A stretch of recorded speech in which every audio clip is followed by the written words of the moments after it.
वाले आखी मेरे सजना को मेरे मिलन दी तांग लहा छोड़ी अज सारे सांगे मुक गए नी मेरे प्यार ते मिट्टियां पा छोड़ी आमी मैयत मेरी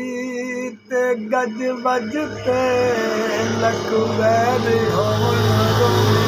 तकते तने हारों रज रज के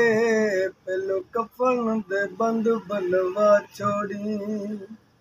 जद लाश मेरी नू साफ करी ते नाल खत्म कुरान दा आप करी